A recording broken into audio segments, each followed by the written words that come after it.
Le royaume du divin fiat chez les créatures. Le livre du ciel. Tome 11. Quand une âme qui vit dans ma volonté quitte ce monde, aucune beauté ne peut lui être comparée. Aucune hauteur. Aucune richesse. Aucune sainteté. Aucune sagesse. Aucun amour. Rien n'égale cette âme. Quand elle entre dans la patrie céleste, le ciel tout entier s'incline pour l'accueillir et pour honorer le travail de ma volonté en elle. Quelle joie de la voir complètement transformée par la divine volonté. De constater que toutes ses paroles, pensées, actions, etc.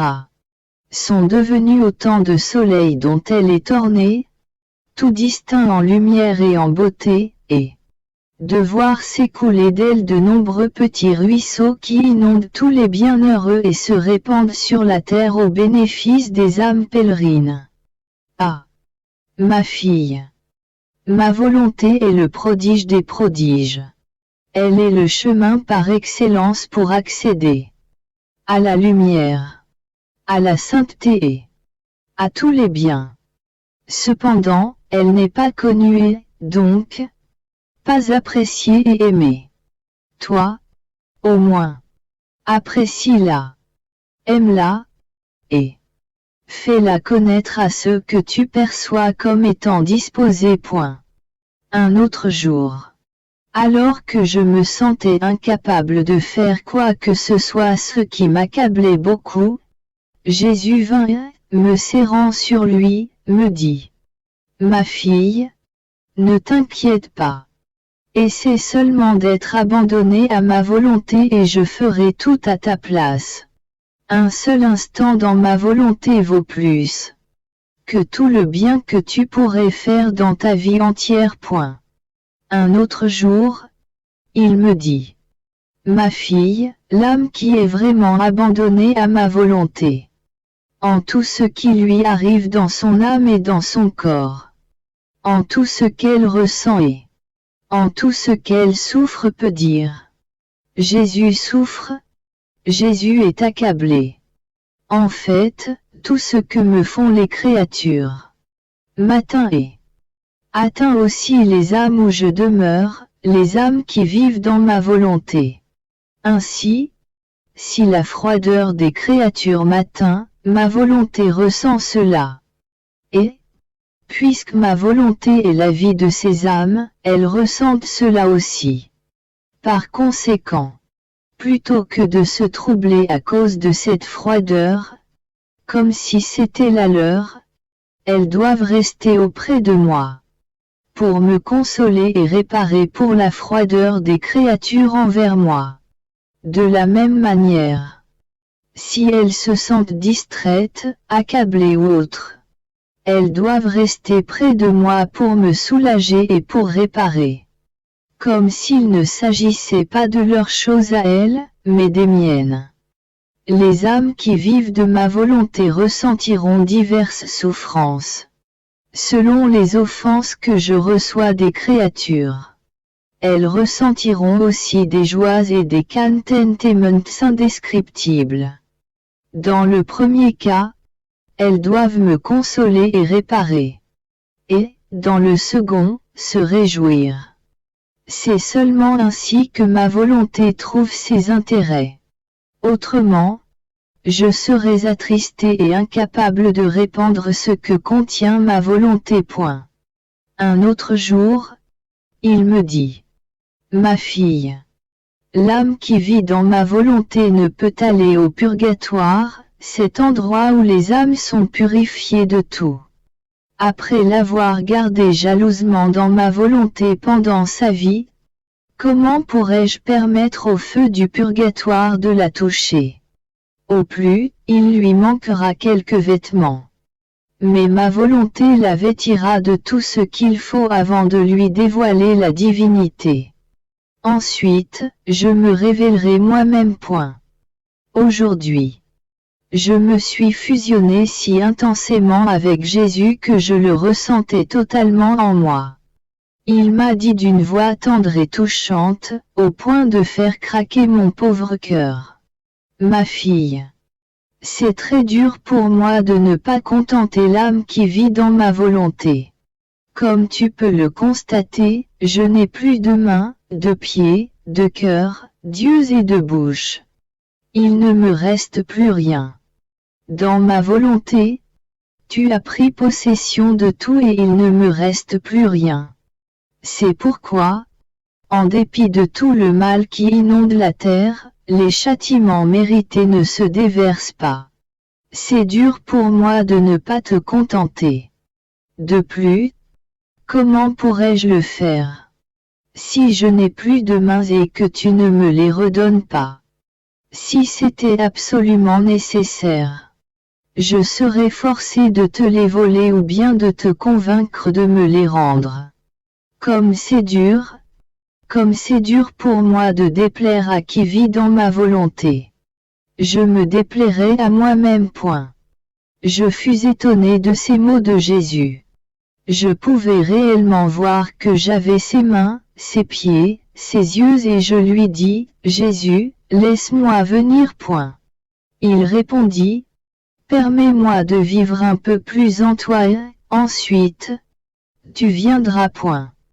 Me trouvant dans mon état habituel, mon aimable Jésus continuait de se laisser voir totalement en moi de telle sorte que je possédais tous ses membres.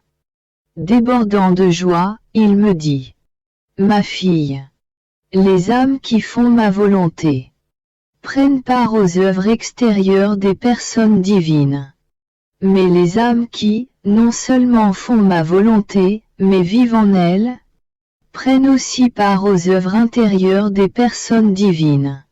Voilà pourquoi il m'est difficile de ne pas contenter ces âmes. Étant dans ma volonté, elles se trouvent dans l'intimité de notre cœur, de nos désirs, de nos affections et de nos pensées. Leurs battements de cœur et leur respiration ne font qu'un avec les nôtres. Les délices, la gloire et l'amour que ces âmes nous procurent ne diffèrent en rien des délices, de la gloire et de l'amour provenant de nous-mêmes. Dans notre éternel amour, nous, les personnes divines, nous nous séduisons l'une l'autre. Et, incapables de contenir notre joie, nous nous répandons en des œuvres extérieures. Nous sommes également séduites par les âmes qui vivent dans notre volonté. Comment donc ne pas contenter ces âmes qui nous contentent tant? Comment ne pas les aimer autant que nous nous aimons nous-mêmes? D'un amour différent de celui que nous portons aux autres créatures. Il n'y a pas de rideau séparateur entre elles et nous, pas de nos ou de vos, tout est en commun. Les attributs que nous possédons par nature, impeccabilité, sainteté, etc., nous les communiquons à ces âmes par grâce. Il n'y a aucune disparité entre nous. Ces âmes sont nos favorites. C'est uniquement à cause d'elles que nous préservons la terre et la couvrons de bienfaits. Nous enfermons ces âmes en nous pour mieux jouir d'elles. Tout comme nous sommes inséparables entre nous, ces âmes sont inséparables de nous. Il me semblait que Jésus béni voulait me parler de sa très sainte volonté. Quant à moi, je me fondais totalement en lui. En ses pensées, ses désirs, son amour, sa volonté, en tout. Avec une infinie tendresse, il me dit, « Oh! Si tu savais le contentement que me donne l'âme qui vit dans ma volonté, ton cœur mourrait de joie. Quand tu te fondais dans mes pensées et mes désirs, tu faisais l'enchantement de mes pensées pendant que mes désirs se mêlaient aux tiens et jouaient avec eux. Ton amour et ta volonté volaient dans mon amour et ma volonté, s'embrassant mutuellement et se déversant dans la mer immense de l'Éternel, où ils jouaient avec les personnes divines. Tantôt avec le Père, tantôt avec moi, tantôt avec le Saint-Esprit. Nous aimons jouer avec l'âme qui vit dans notre volonté, faisant d'elle notre joyau. Ce joyau nous est si cher que nous le gardons jalousement dans la partie la plus intime de notre volonté. Et quand les créatures nous offensant, nous prenons notre joyau et nous nous amusons avec lui. Jésus me dit: Ma fille, j'aime tant l'âme qui vit dans ma volonté que je dois beaucoup me retenir pour ne pas lui montrer à quel point je l'aime. Les grâces dont je l'inonde sans cesse, et combien je ne cesse de l'embellir. Si je lui manifestais tout cela à la fois, elle mourrait de joie. Son cœur éclaterait, au point qu'elle ne pourrait plus vivre sur la terre et qu'elle s'envolerait vers le ciel. Cependant, je me manifeste à elle petit à petit. Et quand elle est remplie jusqu'au débordement, alors, par une intervention spéciale de moi, elle quitte la terre pour venir se réfugier dans le sein de l'Éternel. Je lui dis: Jésus, ma vie, il me semble que tu exagères. Souriant, il me répondit: Non, non, ma bien-aimée, je n'exagère pas. Celui qui exagère risque de décevoir. Mais ton Jésus ne saurait te décevoir. En fait, ce que je t'ai dit n'est rien. Tu seras autrement surprise quand, après avoir quitté la prison de ton corps, tu seras plongé dans mon sein et que tu connaîtras totalement ce que ma volonté te fera atteindre. Poursuivant dans mon état habituel. Je me plaignais auprès de Jésus parce qu'il n'était pas encore venu. Finalement, il vint et il me dit: Ma fille, ma volonté cache en elle mon humanité. C'est ainsi que je te cache parfois mon humanité quand je te parle de ma volonté. Tu te sens entouré de lumière, tu entends ma voix. Mais tu ne peux pas me voir parce que ma volonté absorbe mon humanité. Mon humanité a ses limites, alors que ma volonté est éternelle et sans limite. Quand mon humanité était sur la terre, elle ne couvrait pas toutes les places en tout temps et en toutes circonstances. Ma volonté infinie compensait pour cela. Quand je trouve des âmes qui vivent entièrement dans ma volonté, elle compense pour mon humanité. En ce qui concerne le temps, les lieux, les circonstances et même la souffrance.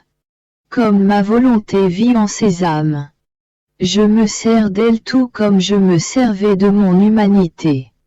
Qu'était mon humanité sinon un instrument de ma volonté? Tels sont ceux qui vivent dans ma volonté.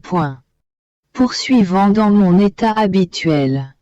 Mon aimable Jésus se fit voir à l'intérieur d'une grande lumière. Je nageais dans cette lumière et je la sentais circuler. Dans mes oreilles, mes yeux, ma bouche, dans tout. Jésus me dit: Ma fille, si l'âme qui vit dans ma volonté travaille, son travail devient lumière. Si elle parle, pense, désire, marche, etc., ses paroles, ses pensées, ses désirs et ses pas se changent en lumière, une lumière tirée de mon soleil. Ma volonté attire l'âme qui vit en elle avec tant de force, qu'elle la fait virevolter continuellement dans ma lumière et la garde ainsi captive. Ce matin, mon toujours aimable Jésus se montra crucifié, il me fit partager ses souffrances. Il me plongea si fortement dans la mer de sa passion, que je pouvais l'y suivre pas à pas. Qui pourrait dire tout ce que j'ai compris? Tant de choses que je ne sais pas par où commencer. Je dirai seulement que quand on arracha la couronne d'épines de sur sa tête, son sang coula abondamment en ruisselops, s'échappant des petits trous qu'occupaient les épines. Ce sang coula sur son visage et ses cheveux, puis sur toute sa personne. Jésus me dit: Fille, ces épines qui ont piqué ma tête vont piquer l'arrogance, la vanité et les blessures cachées des hommes, pour en faire sortir le pu. Les épines trempées dans mon sang les guériront et leur redonneront la couronne que le péché leur avait enlevée. Il me fit aussi parcourir d'autres étapes de sa passion. Mon cœur était transpercé en le voyant ainsi souffrir. Ensuite, comme pour me consoler, il me parla de sa sainte volonté. Ma fille, pendant qu'il répand sa lumière partout sur la terre, le soleil garde son centre dans le ciel. Bien que je sois la vie de chaque bienheureux, je garde mon centre, c'est-à-dire mon trône. Sur la terre, je suis partout. Mais mon centre, la place où je dresse mon trône pour régner, où se trouvent mes charismes, ma satisfaction, mes triomphes, où mon cœur palpite, et l'âme qui vit dans ma volonté. Cette âme est si identifiée à moi qu'elle devient comme inséparable de moi. Toute ma sagesse et ma puissance ne peuvent m'amener à me détacher d'elle. Il ajouta: L'amour a ses anxiétés, ses désirs, ses ardeurs et ses impatiences. Sais-tu pourquoi? Parce que, devant se préoccuper des actions, des moyens à prendre pour les mener à bien et de leur parachèvement, l'amour peut provoquer de l'anxiété et de l'impatience. Surtout quand ce qui est humain et imparfait intervient. Ma volonté, par contre, est en repos perpétuel. Si ma volonté et l'amour ne sont pas continuellement unis, pauvre amour, comme il peut être malmené. Même dans les œuvres les plus grandes et les plus saintes. Ma volonté agit par des actes simples. Et l'âme qui lui laisse toute la place trouve le repos. Elle n'éprouve ni anxiété, ni impatience. Ses œuvres sont exemptes de toute imperfection. Me sentant oppressée, j'étais près d'être surprise par les vagues empoisonnées du trouble. Mon aimable Jésus, ma fidèle sentinelle, accourut. Pour empêcher le trouble de m'envahir, en me grondant, il me dit: Ma fille, qu'est-ce qui se passe? Mon souci pour que l'âme garde toujours sa paix est tel que je dois parfois faire un miracle pour que l'âme garde sa paix. Mais les perturbateurs des âmes essaient de m'empêcher d'opérer ce miracle. Sois paisible en toutes circonstances. Mon être est dans une paix parfaite en toutes circonstances. Ceci ne m'empêche pas de voir le mal et de connaître l'amertume. Cependant, je garde toujours mon calme. Ma paix est continuelle. Mes propos sont toujours paisibles. Les battements de mon cœur ne sont jamais tumultueux, même au milieu de joies immenses ou de grandes contrariétés. C'est dans le calme que mes mains interviennent pour contrer la fureur des flots. Comme je suis dans ton cœur, si tu ne te gardes pas dans la paix, je me sens déshonoré. Tes manières de faire et les miennes ne concordent pas. Je me sens brimé en essayant d'agir en toi, par conséquent, tu me rends malheureux. Seulement les âmes paisibles font partie de mon équipe. Quand les grandes iniquités de la terre provoquent mon courroux, en m'appuyant sur cette équipe, je fais toujours moins que ce que je devrais faire. Ah! Si je ne pouvais m'appuyer sur cette équipe, que cela n'arrive jamais, je démolirais tout. Après avoir lu ce qui a été écrit le 17 mars, les âmes qui vivent dans la divine volonté prennent part aux œuvres intérieures des personnes divines, etc. Quelques personnes soutinrent qu'il ne pouvait en être ainsi. Cela me rendit pensive, bien que je restais calme, étant convaincu que Jésus me ferait connaître la vérité. Plus tard, me trouvant dans mon état habituel, je vis dans mon esprit une mer immense avec plusieurs objets dans cette mer.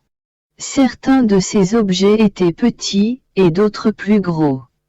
Quelques-uns flottaient et n'étaient que mouillés. D'autres calaient et étaient détrempés avec de l'eau à l'intérieur et à l'extérieur. D'autres s'enfonçaient si profondément qu'il était dissous dans la mer. Mon toujours aimable Jésus vint et il me dit: Ma fille bien-aimée, as-tu vu? La mer symbolise mon immensité. Et les objets, les âmes qui vivent dans ma volonté. Leur position. À la surface. Immergées ou complètement dissoutes. Varient selon leur manière de vivre dans ma volonté. Certaines d'une manière imparfaite. D'autres d'une manière plus parfaite, et d'autres atteignant le point d'être complètement dissoutes dans ma volonté. En fait, ma fille, ta participation aux œuvres intérieures dont je t'ai parlé va comme suit. Parfois, je te garde avec mon humanité. Et tu prends part à ses souffrances, ses œuvres et ses joies. À d'autres moments, t'attirant dans mon intérieur, je te dissous dans ma divinité. Combien de fois ne t'ai-je pas gardé si profondément en moi que tu ne pouvais voir que moi, à l'intérieur et à l'extérieur de toi. Tu partageais nos joies, notre amour et tout le reste, toujours selon tes petites capacités. Bien que nos œuvres intérieures soient éternelles. Les créatures peuvent jouir de leurs effets selon leur amour. Quand la volonté de la créature se trouve dans ma volonté, qu'elle ne fait qu'un avec ma volonté, et que je l'y maintiens dans une union indissoluble. Alors, aussi longtemps qu'elle ne quitte pas ma volonté, on peut dire qu'elle prend part à mes œuvres intérieures. S'ils veulent connaître la vérité, ils peuvent saisir le sens de mes paroles. Car la vérité est lumière pour l'esprit. Et, avec la lumière, les choses sont vues telles qu'elles sont. Quand on ne veut pas connaître la vérité, l'esprit devient aveugle et les choses ne peuvent être vues comme elles sont. On entretient des doutes et l'on devient plus aveuglé qu'avant. Mon être est toujours en action. Il n'a ni commencement ni fin. Il est à la fois vieux et jeune. Nos œuvres intérieures étaient, sont et seront toujours. Par son union intime avec notre volonté, l'âme se trouve en nous. Elle admire, contemple, aime et prend plaisir. Elle prend part à notre amour, à nos délices et à tout le reste. Par conséquent, pourquoi serait-il inapproprié de dire que l'âme qui vit dans ma volonté prend part à nos œuvres intérieures? Pendant que Jésus me disait ces choses, une comparaison me vint à l'esprit. Un homme épouse une femme. Ils ont des enfants et ils sont riches, vertueux et bons. Si, attiré par leur bonté, une personne vient vivre avec eux, n'en viendra-t-elle pas à partager leur richesse, leur bonheur, et même leur vertu? Et si cela peut se réaliser humainement, comment cela ne peut-il pas se réaliser avec notre aimable Jésus? Je me trouvais dans mon état habituel. Quand mon aimable Jésus vint, d'une manière différente de sa manière coutumière en cette période de ma vie, s'il daigne venir, c'est pour peu de temps, en passant, et avec une cessation presque totale de mes souffrances. Sa sainte volonté tient lieu de tout en moi. Ce matin, il resta plusieurs heures et il était dans un état à faire pleurer les pierres. Il souffrait dans tout son être. Il voulait être soulagé dans chaque partie de sa très sainte humanité. Il semblait que s'il n'était pas soulagé, il réduirait le monde en un tas de ruines. Il semblait aussi qu'il ne voulait pas voir ce qui se passait afin de ne pas être forcé d'en venir au pire. Je l'ai serré sur moi pour le soulager. Je me suis fondu dans son intelligence, pour pouvoir me rendre dans toutes les intelligences des créatures, afin de remplacer par de bonnes pensées chacune de leurs mauvaises pensées. Ensuite, je me suis fondu dans ses désirs, pour pouvoir remplacer par de bons désirs chacun des mauvais désirs des créatures. Et ainsi de suite.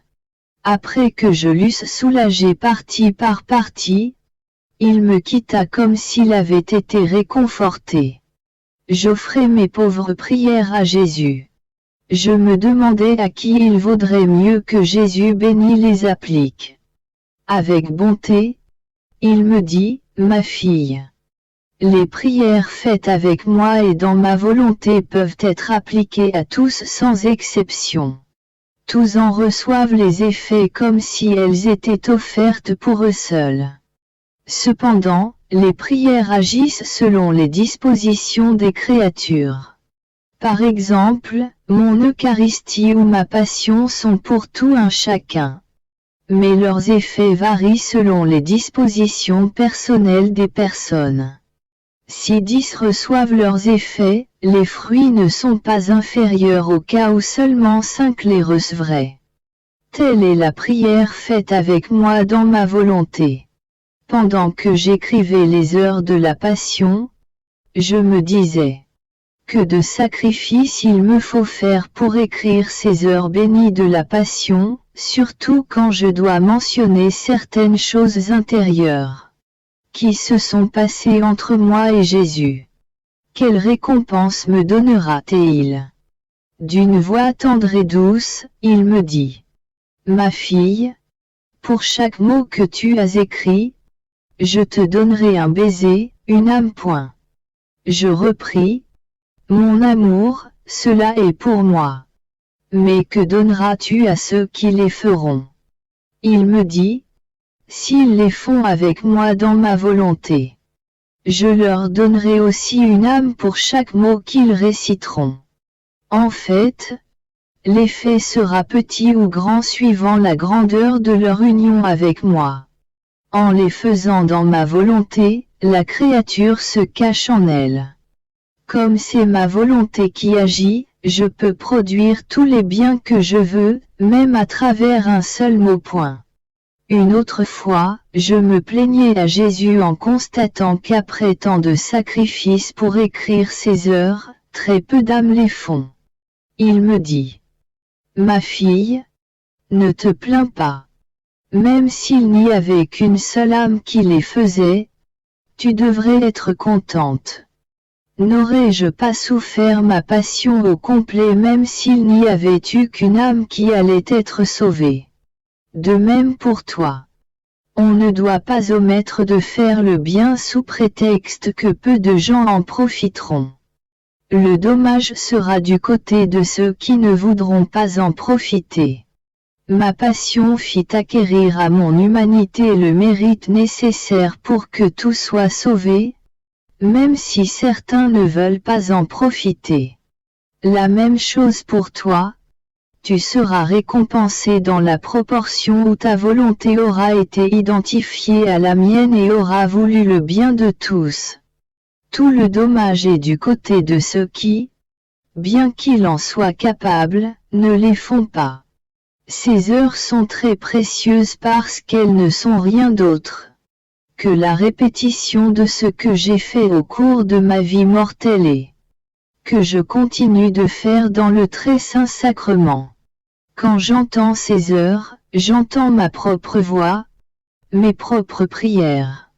Dans l'âme qui fait ces heures, je vois ma volonté voulant le bien de tous et la réparation pour tous. Et je me sens attiré à venir habiter en cette âme pour y faire ce qu'elle fait. Oh! Comme j'aimerais que, dans chaque ville, il y ait au moins une âme qui fasse les heures de ma passion. Je m'entendrai ainsi dans chaque ville. Et ma justice, si indignée en ces temps, serait en partie apaisée. Un jour, alors que j'en étais à l'heure où la céleste maman participa à l'ensevelissement de Jésus, je me tenais près d'elle pour la consoler. En fait, je ne faisais généralement pas cette heure et j'hésitais à la faire. Sur un ton suppliant et plein d'amour, Jésus béni me dit: Ma fille, je ne veux pas que tu omettes cette heure-là. Tu la feras. Par amour pour moi et en l'honneur de ma maman. Sache que chaque fois que tu la fais, ma maman se sent comme si elle revivait sa vie terrestre et elle reçoit la gloire et l'amour qu'elle me donnait. Quant à moi, je ressens sa tendresse maternelle, son amour et toute la gloire qu'elle me donnait. De plus, je te considère comme une mère. Ensuite, il m'embrassa et me dit avec une grande douceur: Ma maman, maman. Et il me murmura tout ce que sa douce maman fit et souffrit durant cette heure. À partir de cet instant, aidé de sa grâce, je n'ai plus jamais omis cette heure. Je me plaignais à Jésus béni de ses privations et mon pauvre cœur était en délire. Je lui dis ces mots insensés: Mon amour, comment est-ce possible? As-tu donc oublié que je ne peux être sans toi? Il faut que je sois avec toi sur la terre ou dans le ciel. Faut-il que je te rappelle cela? Peut-être que tu me veux silencieuse, endormie et troublée. Fais comme tu veux, pourvu que tu restes avec moi toujours. J'ai le sentiment que tu m'as sorti de ton cœur. As-tu le cœur à agir ainsi? Pendant que je disais cela et d'autres sottises du genre, mon doux Jésus bougea en moi et il me dit: Ma fille, calme-toi. Je suis ici. Dire que je t'ai sorti de mon cœur est une insulte que tu m'adresses. Car je te garde dans les profondeurs de mon cœur. Et cela si fortement, que tout mon être coule en toi et que tout ton être coule en moi. Sois donc attentive, pour que rien de mon être qui se trouve en toi ne s'échappe de toi et pour que chacun de tes actes soit uni à ma volonté. Les actes de ma volonté s'accomplissent totalement. Un simple acte de ma volonté peut créer un millier de mondes, tout parfait et complet. Il n'y a pas besoin d'actes subséquents pour que tout soit accompli. Donc, si tu fais le moindre acte dans ma volonté, le résultat est complet, acte d'amour, de louange, de remerciement ou de réparation. Ces actes contiennent tout. Uniquement les actes faits dans ma volonté sont dignes de moi. Car, pour donner honneur et satisfaction à un être parfait, des actes parfaits et complets sont nécessaires. Ce que la créature ne peut produire que dans ma volonté. Hors de ma volonté, si bon qu'il soit, les actes de la créature ne peuvent être parfaits et complets. Puisqu'il faut des actes subséquents pour les mener à terme, si seulement cela est possible. Tout travail fait hors de ma volonté par la créature est pour moi un travail futile. Que ma volonté soit ta vie, ta règle et ton tout. Ainsi, fondu dans ma volonté, tu seras en moi et moi en toi, et tu seras très attentive à ne plus jamais dire que je t'ai sorti de mon cœur. Je faisais les heures de la passion. Tout heureux, Jésus me dit: Ma fille, si tu savais quelle grande satisfaction je ressens en te voyant refaire ces heures de ma passion encore et encore, tu en serais très heureuse. Il est vrai que mes saints ont médité ma passion et compris à quel point j'ai souffert. versant des larmes de compassion, jusqu'à se sentir consumé d'amour pour mes souffrances. Cependant, il ne s'agissait pas de cette manière toujours répétée et dans cet ordre. Tu es la première à me donner ce plaisir si grand et si spécial. De revivre intérieurement, heure après heure, ma vie et tout ce que j'ai souffert. Je me sens si attiré par cela que, heure après heure, je te donne cette nourriture et la mange avec toi. Faisant avec toi ce que tu fais. Sache que je te récompenserai abondamment de lumière et de grâce nouvelle. Même après ta mort, chaque fois que des âmes sur la terre feront ces heures, au ciel je te vêtirai de lumière et de gloire nouvelle. Pendant que, suivant mon habitude, je faisais les heures de la passion, mon aimable Jésus me dit, « Ma fille, le monde renouvelle sans cesse ma passion. Puisque mon immensité enveloppe toutes les créatures. Tant intérieurement qu'extérieurement, je suis forcé, à leur contact, de recevoir clous, épines, coups de fouet, mépris, crachats et tout le reste, dont j'étais accablé pendant ma passion, et même plus. Cependant, au contact des âmes qui font les heures de ma passion, je sens que les clous s'enlèvent, que les épines sont détruites, que mes blessures sont soulagées et que les crachats disparaissent. Je me sens dédommagé pour le mal que les autres créatures me font, sentant que ces âmes ne me font aucun mal, mais plutôt du bien. Je m'appuie sur elles. Jésus béni ajouta, « Ma fille, sache qu'en faisant ces heures, l'âme s'empare de mes pensées, de mes réparations, de mes prières, de mes désirs, de mes affections et même de mes fibres les plus intimes, et elle les fait siens, s'élevant entre le ciel et la terre. Elle remplit la fonction de co-rédemptrice et elle dit à ma suite, « Me voici, je veux réparer pour tous, implorer pour tous et répondre de tous. » J'étais très affligé. À cause de la privation de Jésus béni, plus encore. À cause des châtiments qui sont actuellement déversés sur la terre et dont Jésus m'a souvent parlé par les années passées. Il me semble réellement que, durant toutes ces années où il m'a gardé au lit, nous avons partagé le poids du monde. En souffrant et en travaillant ensemble pour le bien des créatures. Il me semble que mon état de victime place toutes les créatures entre Jésus et moi, et qu'il n'enverrait aucun châtiment sans me prévenir. Ainsi, j'intercéderai tant auprès de lui qu'il couperait de moitié les châtiments, ou même qu'il n'en enverrait aucun. Oh! Comme je suis terrifié par la pensée que Jésus aurait pris sur lui tout le poids des créatures en me laissant de côté. Comme si j'étais indigne de travailler avec lui. Une affliction plus grande encore m'accable. Dans les petites visites qu'il me fait, il me dit souvent que les guerres et les fléaux qui surviennent actuellement sont peu de choses comparativement à ce qui vient. Bien qu'il me semble que ce soit beaucoup trop. Que d'autres nations se joindront à la guerre. Et même qu'une guerre contre l'Église s'engagera. Qu'on attaquera des personnes consacrées et qu'on les tuera. Et que beaucoup d'églises seront profanées.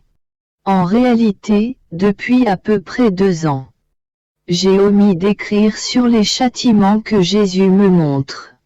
Partiellement parce que ce seraient des répétitions et partiellement parce qu'aborder ce sujet me blesse tellement que je ne peux continuer. Une nuit, pendant que j'écrivais ce qu'il m'avait dit concernant sa très sainte volonté, tout en omettant ce qu'il m'avait dit sur les châtiments, il me gronda doucement et il me dit. Pourquoi n'as-tu pas tout écrit? Je répondis. Mon amour. Ça ne me semblait pas nécessaire et. De plus, tu sais combien ce sujet me fait souffrir. Il poursuivit.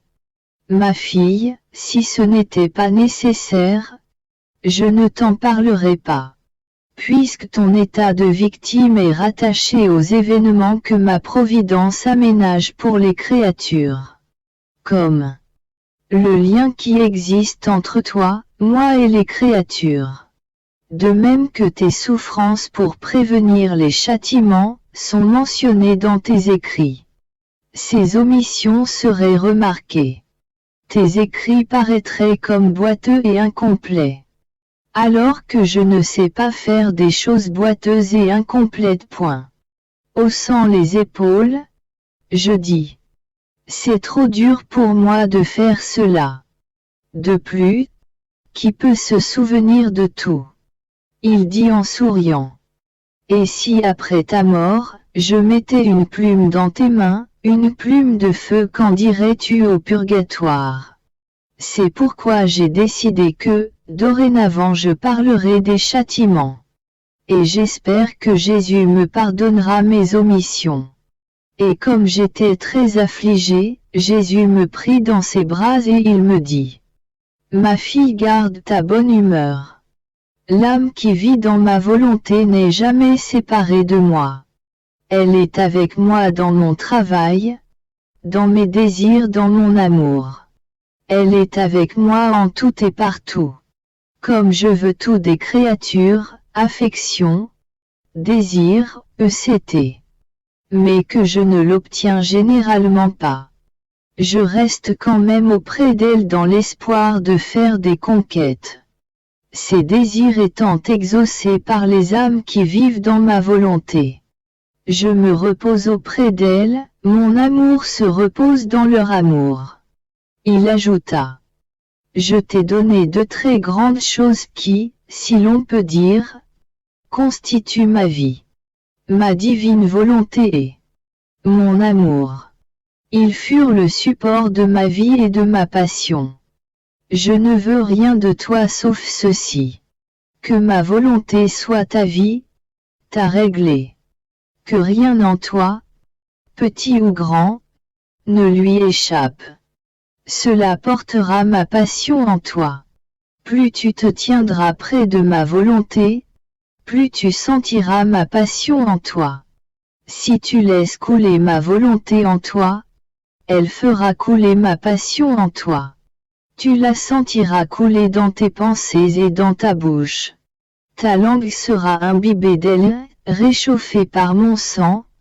Tes paroles raconteront éloquemment mes souffrances. Ton cœur sera rempli de mes souffrances. Il imprimera la marque de ma passion sur tout ton être. Et je te répéterai sans cesse, voici ma vie, voici ma vie. J'aurai la joie de te faire des surprises en te parlant. À un moment d'une souffrance. À un autre d'une autre souffrance. Des souffrances dont tu n'avais jamais entendu parler ou que tu n'avais pas encore comprises. N'es-tu pas heureuse? Poursuivant dans mon état habituel, j'étais très affligé à cause de la privation de Jésus. Il vint finalement et se fit voir dans toute ma pauvre personne, il me sembla que je formais son vêtement. Brisant le silence, il me dit. Ma fille, toi aussi tu peux être une hostie. Dans le sacrement de l'Eucharistie. L'accident du pain constitue mon vêtement et la vie qui se trouve dans l'hostie est constituée de mon corps, mon sang et ma divinité. C'est par ma volonté suprême que cette vie existe. Ma volonté assume l'amour, la réparation, l'immolation et tout ce qui se trouve dans l'Eucharistie. Ce sacrement ne déroge jamais de ma volonté. D'ailleurs, il n'est rien qui provienne de moi sans résulter de ma volonté. Voici comment tu peux former une hostie. L'hostie est matérielle et totalement humaine. Pareillement, tu as un corps matériel et une volonté humaine. Ton corps est ta volonté. Si tu les gardes purs, droits et loin de l'ombre même du péché, sont les accidents de cette hostie. Ils me permettent de vivre caché en toi. Cela n'est cependant pas suffisant, car ce serait l'hostie sans la consécration. Ma vie est nécessaire. Ma vie est constituée de sainteté, d'amour, de sagesse, de puissance, etc. Mais le moteur de tout cela, c'est ma volonté.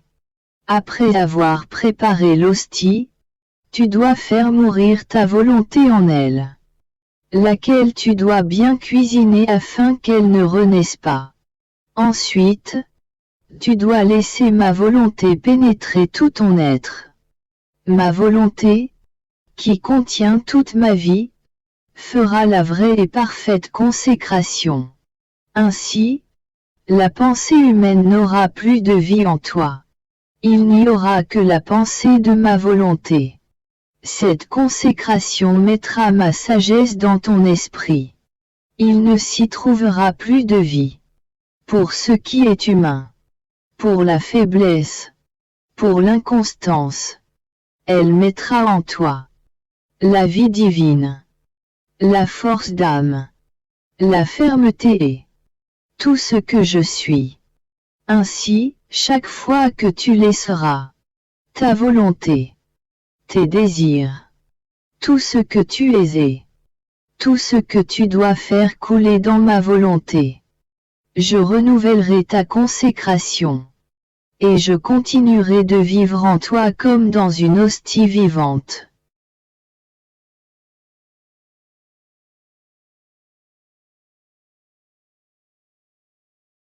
Pas une hostie morte comme les hosties où je ne suis pas. Et ce n'est pas tout. Dans les hosties qui sont, dans les ciboires, dans les tabernacles, tout est mort, muet.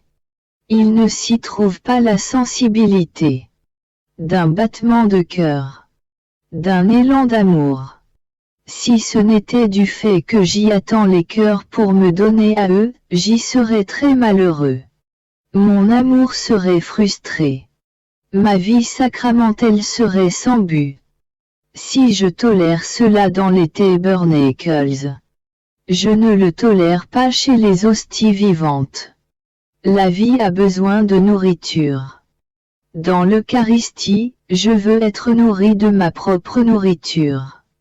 C'est-à-dire que l'âme s'approprie ma volonté, mon amour, mes prières, mes réparations, mes sacrifices et qu'elle me les donne comme si c'était ses propres choses. Je m'en nourrirai. L'âme s'unira à moi, tendant l'oreille pour entendre ce que je fais et pour agir avec moi. En répétant ainsi mes propres actions, elle me donnera sa nourriture et je serai heureux. C'est uniquement dans ces hosties vivantes que je trouverai compensation. Pour ma solitude, ma grande faim et pour tout ce que je souffre dans les tabernacles. J'étais dans mon état habituel. Tout affligé, Jésus bénit vint et il me dit: Ma fille, je ne peux plus tolérer le monde. Toi, soulage-moi pour tous, laisse-moi palpiter dans ton cœur. De sorte qu'en entendant dans ton cœur les battements de cœur de tous, les péchés ne m'atteignent pas directement, mais indirectement. Autrement, ma justice enverra des châtiments jamais vus auparavant. En disant cela, il mit son cœur à la place du mien en me faisant ressentir les battements de son cœur. Qui pourrait dire tout ce que je ressentis? Comme des flèches, les péchés blessaient son cœur et, comme je partageais ses souffrances, il était soulagé. Je devins totalement identifié à lui. Il me sembla que je portais en moi son intelligence, ses mains, ses pieds, etc., et que je partageais avec lui toutes les offenses que les créatures commettent par leur sens. Qui pourrait dire de quelle manière cela se passait? Il ajouta. Être accompagné dans ma souffrance est un grand soulagement pour moi. Il en fut ainsi concernant mon divin Père. Il n'était pas inexorable après mon incarnation. Parce qu'il ne recevait pas les offenses directement, mais indirectement, à travers mon humanité. Mon humanité était comme un bouclier pour lui. C'est ainsi que je recherche des âmes qui se placent entre moi et les créatures. Autrement je ferai du monde un tas de ruines. Je continue d'être très affligé à cause de la manière dont Jésus me traite. Cependant, je me résigne à sa très sainte volonté. Comme je me plaignais de ses privations et de son silence, il me dit. Ce n'est pas le temps de penser à cela. Ce sont là des soucis d'enfants, d'âmes faibles, qui se préoccupent d'elles-mêmes plus que de moi, qui pensent plus à ce qu'elles ressentent qu'à ce qu'elles doivent faire. Ces âmes ont un comportement tout humain et je ne peux pas avoir confiance en elles. De toi, je n'attends pas cela. J'attends de toi l'héroïsme des âmes, qui, s'oubliant elles-mêmes, ne s'occupent que de moi, et qui, unis à moi, se soucient du salut de mes enfants que le démon essaie de me ravir. Je veux que tu t'adaptes au temps si pénible que nous traversons et que tu pleures et pries avec moi face à l'aveuglement des créatures. Ta vie doit disparaître en laissant la mienne te pénétrer totalement. Si tu fais cela, je sentirai en toi le parfum de ma divinité et je te ferai confiance en ces tristes temps qui ne laissent présager que des châtiments. Qu'arrivera-t-il quand les choses iront plus loin? Pauvres enfants! Pauvres enfants! Jésus semblait tant souffrir qu'il en devint muet et il se retira profondément dans son cœur, au point de disparaître complètement. Quant à moi, lassé, je me remis à me plaindre en l'appelant encore et en lui disant, « Jésus, n'entends-tu pas parler des tragédies qui arrivent? Comment ton cœur compatissant peut-il supporter tant de tourments chez tes enfants ?» Il bougea en moi en feignant ne pas vouloir qu'on l'entende. Je sentis dans ma respiration une autre respiration.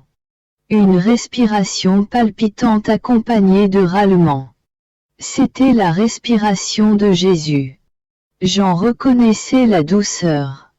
Tout en me rafraîchissant, elle me faisait ressentir des douleurs mortelles. Parce que je ressentais à travers elle la respiration de tous. Spécialement des personnes en train de mourir, et dont Jésus partageait l'agonie. Parfois, il semblait souffrir tellement qu'il ne laissait entendre que de faibles gémissements, de quoi émouvoir de pitié les cœurs les plus endurcis.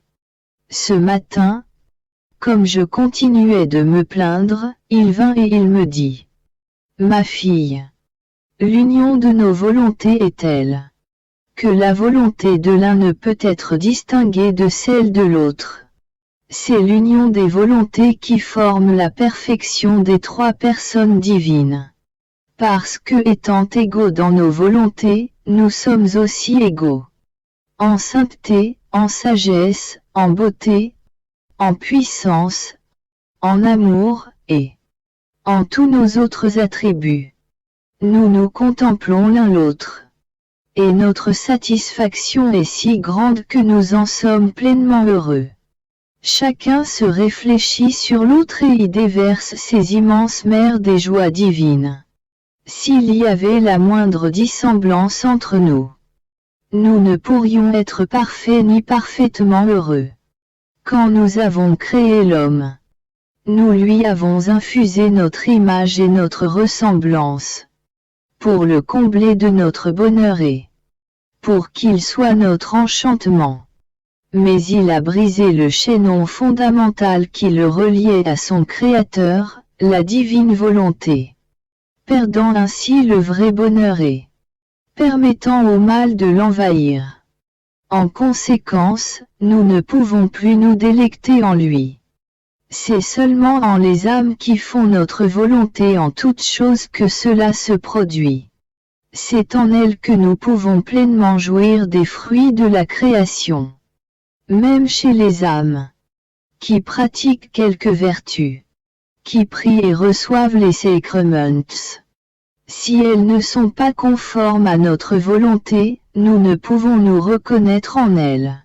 Comme leur volonté est coupée de la nôtre, tout en elles est sens dessus-dessous.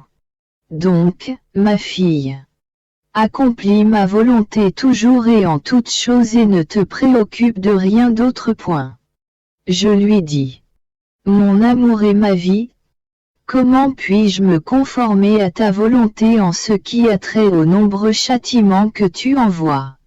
C'est beaucoup trop pour que je puisse te dire fiat. De plus, combien de fois m'as-tu dit que si je fais ta volonté, tu feras la mienne? Qu'est-ce qui se passe? Aurais-tu changé? Il me répondit, ce n'est pas moi qui ai changé. Ce sont les créatures qui ont atteint le point d'être insupportables. Viens tout près et reçois de ma bouche les offenses que les créatures m'envoient. Si tu peux les avaler, je suspendrai les châtiments. Point. Je m'approchai de sa bouche et bus avec avidité. J'essayai ensuite d'avaler, mais, à mon grand regret, j'en fus incapable, je suffoquais. Je m'essayai de nouveau, mais sans succès. D'une voix tendre et sanglotante, il me dit. As-tu vu? Tu ne peux avaler. Rejette ça sur le sol et ça va tomber sur les créatures. Point. Je le fis et Jésus le fit aussi en disant. Ce n'est encore rien, ce n'est encore rien. Ensuite, il disparut. Je me trouvais dans mon état habituel. Et mon toujours aimable Jésus vint brièvement. Comme mon confesseur n'allait pas bien et qu'il ne pouvait pas me faire revenir à l'état de veille à travers l'obéissance, je dis à Jésus. Que veux-tu que je fasse? Dois-je rester dans cet état ou essayer de revenir par moi-même? Il me répondit. Ma fille. Voudrais-tu que j'agisse comme je l'ai déjà fait? Quand?